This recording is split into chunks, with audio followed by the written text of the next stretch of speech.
سلام دوستان عزیز، خوش آمدین با پروگرام جدید ما. امروز ما با هری امروز نشستیم و پروگرام امروز ما درباره روش و طریقه هایی که چطور درس بخونین، درس خواندن و بعداً که چطور میتونین که کار بگیرین. Thank you, Harry, for coming today. Oh, thank you for having me. Greatly appreciate the invitation. Thank you.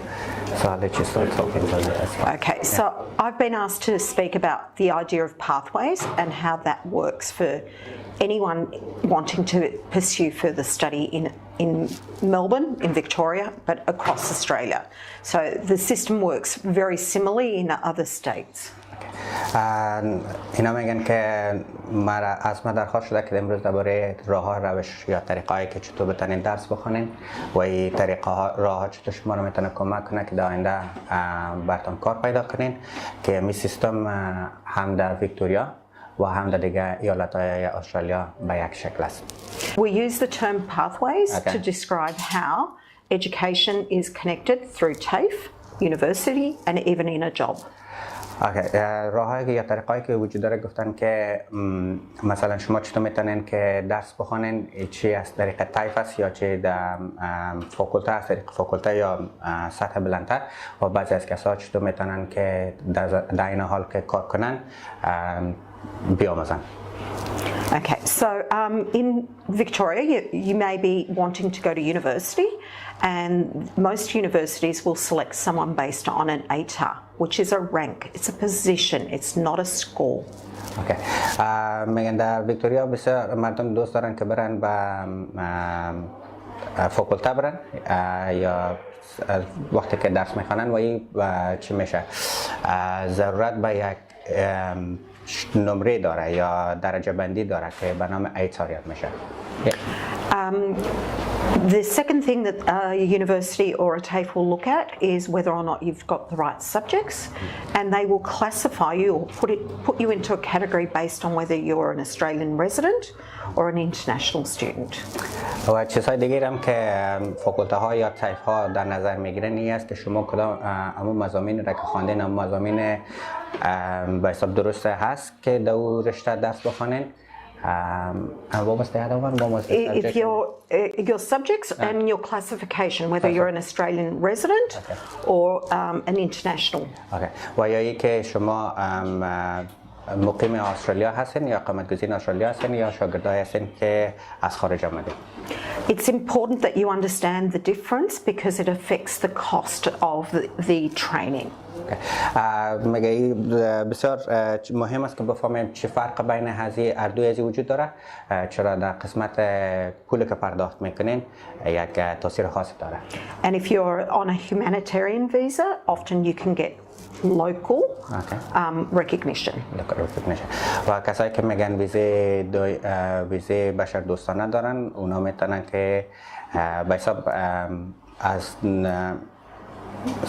You can be classified as a local student. A local student. و شما از جمله شاگردای داخلی به شما میرین. You may want to go to university, but it's really important that we celebrate the skills that TAFE can help you develop. Okay. خب شما میگن که میتونین که به فاکولته وقتی که برین ولی تایف کورسای تایف رول مهم خود در رابطه داره. Often arriving in Australia, in particular if you've arrived as a 15 or 16-year-old, you may not have had the opportunity to develop the language and the knowledge to support a university transition. So going to TAFE and making sure that you understand the knowledge to help support you to complete university successfully is a really great way to do it because it's very expensive to go to TAFE and not pass. میگه کسایی که بعد از سن 15 و 16 در استرالیا آمدن بعض اوقات مشکل تر است که چی برن فاکولته بنان TAFE کمک میکنه که شما به فاکولته یا سیستم ها ببخشید به فاکولته برین و دیگه ای که بسیار قیمت برتان تمام میشه اگر شما نتونین که به حساب به کورسایی که در تایف است او را کامیاب شوین. TAFE provides you with lots of skills and it allows you to start working at the same time as you continue to study. So TAFE is not the end point, it is just a point as you continue to learn. Okay. خوبی کورسای تایفی هست که شما میتونید بسیار مهارت‌های را یاد بگیرین، بسیار چیزایی را یاد بگیرین از اونجا که بعداً شما را کمک میکنه برین کار پیدا کنین، قسمت دریافت پیدا کردن کار. اما یک چیز هست که تایف تمام مطلب نیست. تایف شروع یک راه است به شما. An example of that is nursing. You can do the certificate 3 in aged care. You can do a diploma in nursing and then go on to a degree. And during all of that time, you can work. یکی از مثالایی که اینا دادن مثلا کورسای نرسینگ است که میگه در تایف میتونین شما یا شاید سرتیفیکیت سوم بخونین یا مثلا دیپلمایش بخونین و بعد از او آستا آستا میتونین که به فاکولته برین و همی نرسینگ بخونین. It's important to recognize the skills and the interests that you have when you're making decisions about what you want to do after secondary school.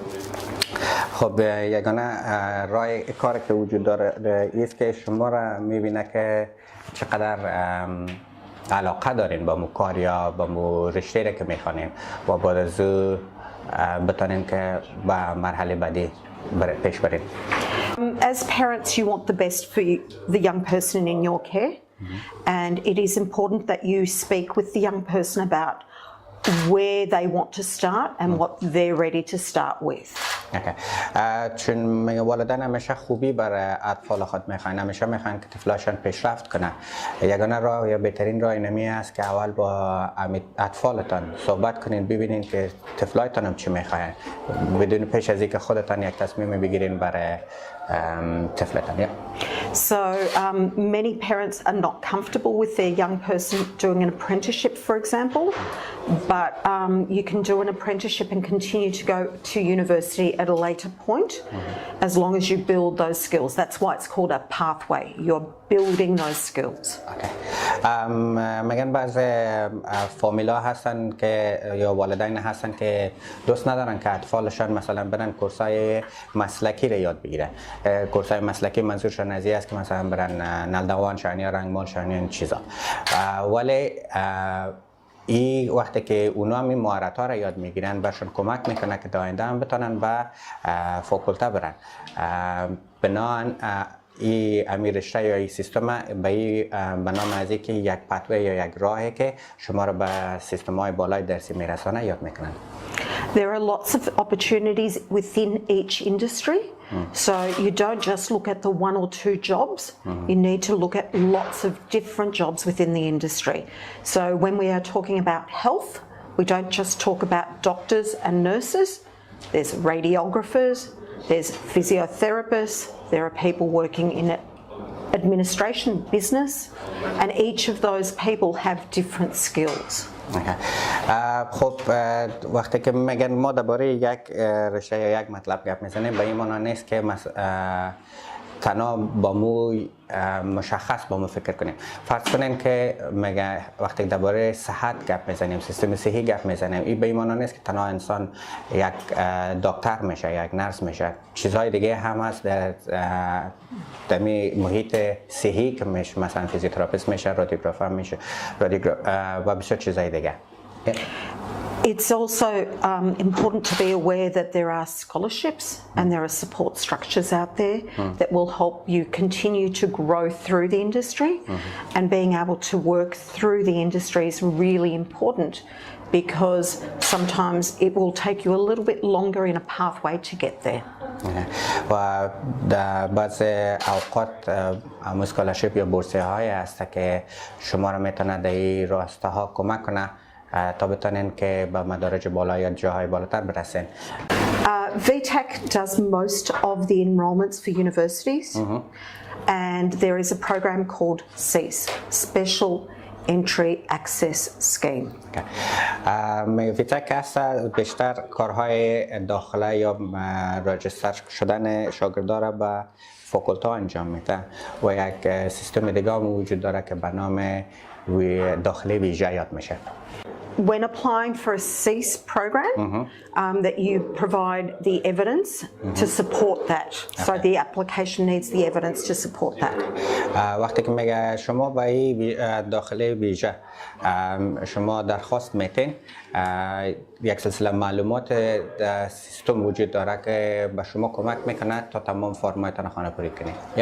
Cease is the way that the system helps recognise that not everyone is working under the same conditions. Okay. So by working in the same conditions mean? That not every student has the same opportunities. Okay. So when you are studying, that you don't, not everyone has a perfect world. Okay. You know, not everyone has the same opportunities in life. Okay. بهترین روش راه از این سیستم سیس که است که با شما اینطوری کمک میکنه که هر کس هر کس زندگیش فرق میکنه، هر کس زندگی متفاوت داره، بعضیا زندگی خوبتر، بعضیا با یک سلسله مشکلات روبرو میشن که می سیستم سیس که است امرایشان کمک میکنه که داخل خودت درست انجام بده. So if the family has received Centrelink payments, there is a section that you can tick that box for. و فامیلا که میگه مثلا از دولت کمک دریافت میکنن یا سنترلینک کمک دریافت میکنن، یک باکس است که در اونجا باید تو را شما چی کنین تیک کنین.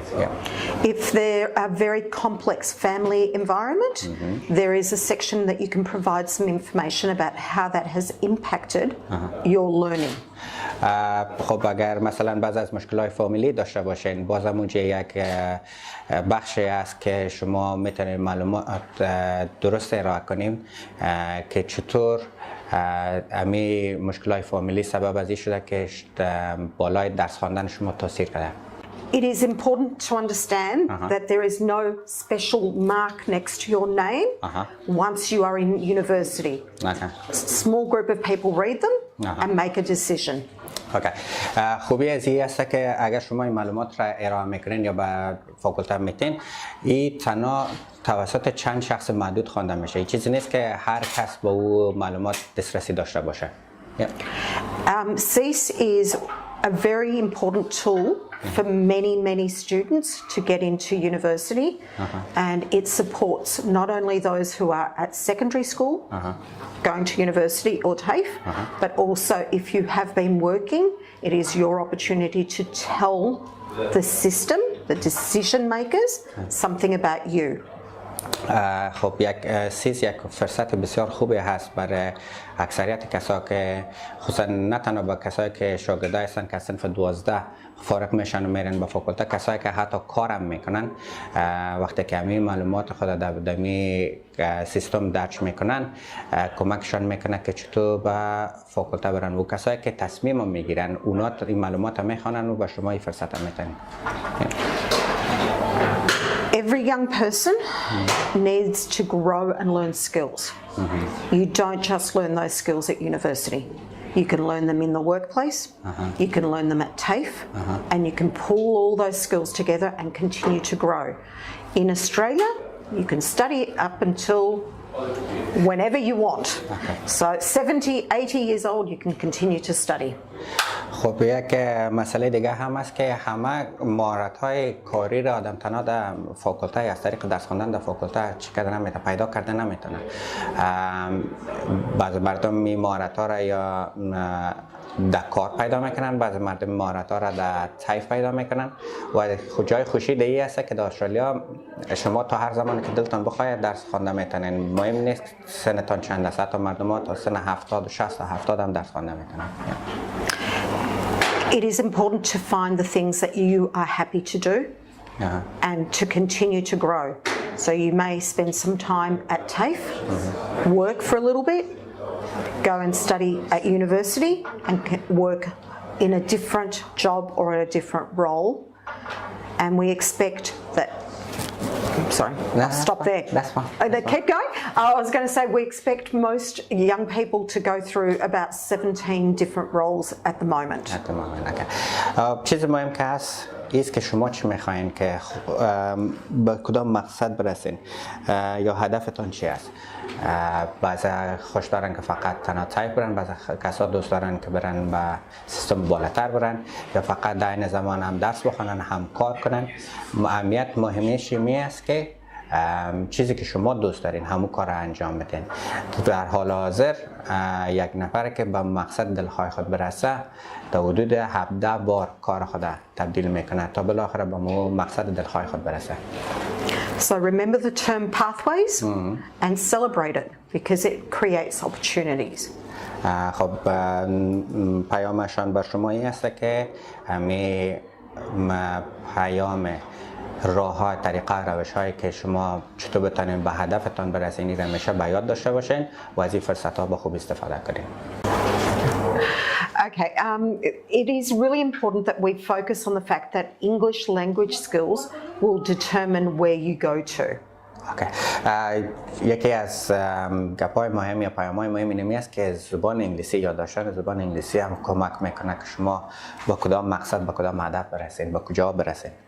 So asking a young person or even yourself to start at university when you have limited English experience is not going to set you up to succeed.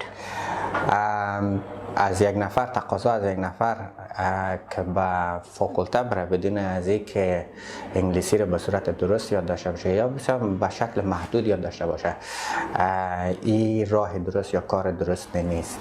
This has got nothing to do with your intelligence or ability. It's just you need time to develop the language and the knowledge in English to be able to communicate what you would be able to communicate in your own language. خب ذکاوت یا هوش تن ارتباط مستقیم نداره. بعضی از کسا امو توانایی رو ندارن که زبان انگلیسی را مدت کم یا زیاد یاد بگیرن. مهمی است که وقتی که اگر زبان انگلیسی را یاد داشته باشین دن کارها به شما در فاکولته یا در قسمت درس خواندن ساده تر براتون زیادتر می باشه تا اینکه مشکل تمام شود. That's why being aware of things like bridging courses and using TAFE certificates to help you build those skills is super important. و می خاطر کورس های است که به شکل یک کورس های ارتباطی یا کورس هایی که در تایف شما میخوانین به شکل یک پل هست که شما را کمک میکنه که به فاکولته برین. Bridging courses help build the basic skills that will allow you to continue to study. They are not the end point. They are only the starting point. این کورس هایی را که نام میگیرن به نام bridging courses یا کورس های ارتباطی فقط شروع مرحله درس خواندن است. به این معنی نیست که یعنی شما می کورس خواندین دیگه همه چیز تمام میشه. If it is a young person who is at secondary school, there are career specialists in schools who can support them. If you are out of school, there are other agencies that will provide career advice. و اگر شما در مکتب هستین، شاگرد مکتب هستین، منظورشان نیست. کسایی هستن که در مکتب شما را میتونن کمک کنن که یک تصمیم درست بگیرین. ولی اگر شما در مکتب نیستین، مکتب تمام کردین، فارغ شدین، دفترهای دیگه هستن یا ایجنسی های دیگه هستن که شما در ارتباط براتون کمک میکنن.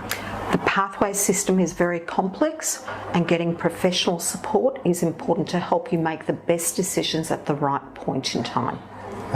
خب این کورس های ارتباطی که هست یا به شکل پل که به شما یک کمک میکنه یک سیستم مغلق است، ساده نیست که هر کس داخل از کورس بنان ضرورت است که همراه یک نفر در ارتباط با هم گپ بزنین همراهشان و یک تصمیم درست بگیرین. I'd like to wish everyone an amazing life journey of education and learning, and your starting point will not necessarily be your end point. You will continue to grow and learn and become an integrated member of the community, both within your own and the broader Australian community. خب پیام عزیزم بر شما است که به همه آرزوی خوشبختی و موفقیت میکنن و از به همه آرزو دارن که انشالله که بخیر یک راهی را شروع کنین که در آینده هم به خودتان مفید واقع شود و هم به مجتمعتان و هم به تمام مردم استرالیا. عزیزی پروگرام امروزی ما بود. تشکر از اینکه با ما بودین. تا برنامه بعدی، خداحافظ.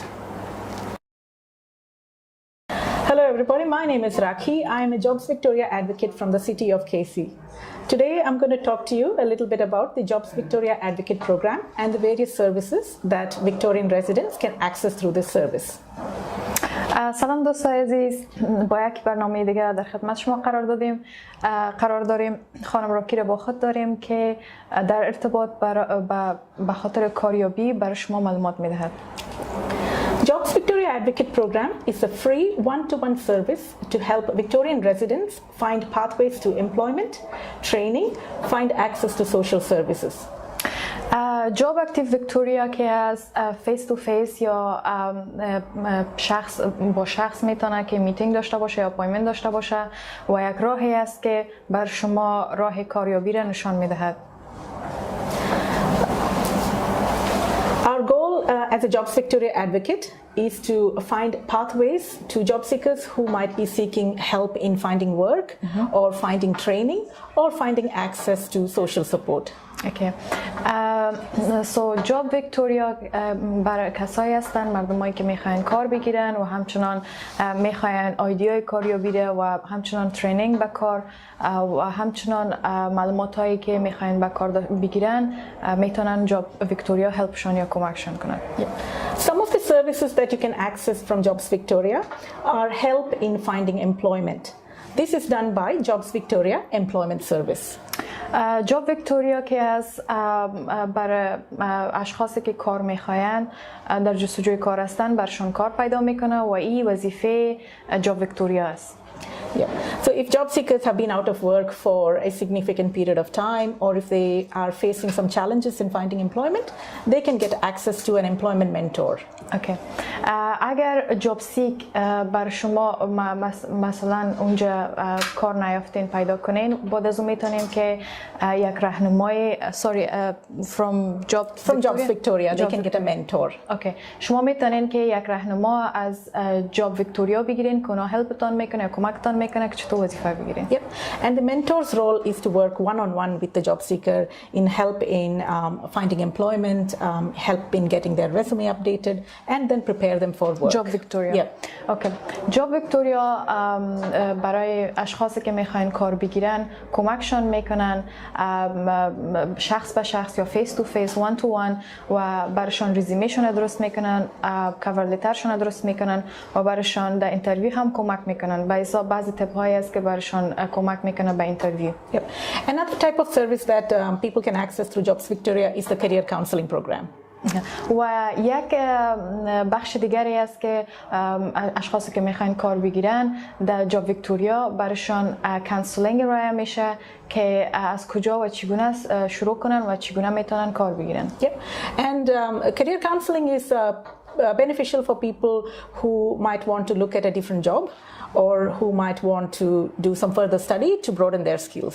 اشخاصی که میخواین به حساب کانسلینگ یا راهنمایی از جاب ویکتوریا که است، اشخاصی که میخواین که به حساب یک کار دیگه بگیرن یا کار خود چنج کنن یا همچنان میخواین اگر درس خود ادامه بدن، سو جاب ویکتوریا در این قسمت کمکشون میکنه. Yeah. And we also have help for resume preparation. So if somebody wants to get their resume updated, they can get free resume writing sessions, free interview workshops as well. همچنان در قسمت تهیه کردن رزومهشون کمکشون میکنه و همچنان آنها را کمک میکنه که آماده به اینترویوشن. Not only about employment, we can also help people access social support services as well. So, for example, if somebody is facing homelessness or domestic violence and they want to access a support service in the local area, they can come to us and we will help them get access to social support services. خب جاب ویکتوریا تنها کار بر شما کمک نمیکنه، زمینه کار بر شما تنها مساعد نمیسازه، بر علاوه از این شما را میتونه که در بخش قسمت‌های زندگی هم کمک کنه. مثلا مثلا اگر شما مشکلات خانوادگی داشته باشین که ما برشان در استرالیا فامیلی وایلنس میگیم و همچنان هوملسنس و همچنان کسایی که خانه ندارن، کسایی که مشکلات خانوادگی دارن they can come up to us and just homelessness, family violence, it could be mental health reasons. So social support referrals can also be accessed through a Jobs Victoria advocate. So کسایی که تکلیف عصبی دارن و مشکلات روانی دارن که ما برشون میگیم به فارسی، همچنان میتونن که به سرویس های یا پروگرام های جاب ویکتوریا دسترسی داشته باشن. Yep. Now, this service is eligible for all Victorian residents. So anyone that lives in Victoria can access support from Jobs Victoria Advocate. Okay. So, Job Victoria پروگرامش برای تمام مردم استرالیا است. شما میتونین یعنی با جاب ویکتوریا دسترسی داشته باشین از طریق وبسایت. Through the website. Yeah. Through the website. بله، از طریق وبسایت. Through the Jobs Victoria website. Job Victoria website. بله. So the program is very beneficial for young people who might be looking for their first job. It could be also beneficial for a new migrant who's looking for their first job in Australia. جاب ویکتوریا، برنامه‌های جاب ویکتوریا برای کسای بسیار مهم معتبر است، برای اشخاصی که جوان هستند و در جستجوی کاریابی هستند و همچنان مردمایی که اشخاصی که نو و نیو ارایول هستند، نو با استرالیا آمدن، برشان بسیار مفید می باشد. Yep. And it's also beneficial for parents who are returning to workforce after having time off, to look after their family. همچنان برای like for special for moms or for moms, yeah, moms returning back to work. Okay. Yep. و مخصوصا برای خانمایی که دوباره به کار میرن و میخواین کار بگیرن، جاب ویکتوریا میتونه بسیار کمکشون کنه در این زمینه. Yep. There are about 120 Jobs Victoria advocates all over Victoria, and we all come from various cultural backgrounds, so we speak different languages. So if you speak Dari and if you're having difficulty speaking English and would like to speak to a Dari job advocate, you just have to specify that and we can organize a Dari speaking job advocate to come to talk to you. خب سرویس های جاب ویکتوریا در تمام استرالیا موجود است و همچنان اگر شما میخواستین که بیاین و با هر زبان جاب ویکتوریا میتونه کمک شما کنه، با زبان های دری و به هر زبانی که شما کمک نیاز دارین میتونه جاب ویکتوریا کمکتان کنه. Yep. So in order to contact your local Jobs Victoria advocate in city of Casey, you can contact us via phone 9705 5200. خب شما که میخواین برای جاب ویکتوریا تماس بگیرین میتونین به شماره زل تماس بگیرین که 0397 می باشد. So 0397055200. Yep. You can also contact us via email. So email is jobadvocate@casey.vic.gov.au. و همچنان میتونین به جاب ویکتوریا از طریق ایمیل دسترسی پیدا کنین و میتونین برشان ایمیل کنین اگر کدام سوال یا سوال داشتین یا میخواستین اپایمنت بکنین. Thank jobadvocacy@casey.vic.gov.au. you very much. تشکر بسیار زیاد. تشکر از شما. Thank you. Thank you.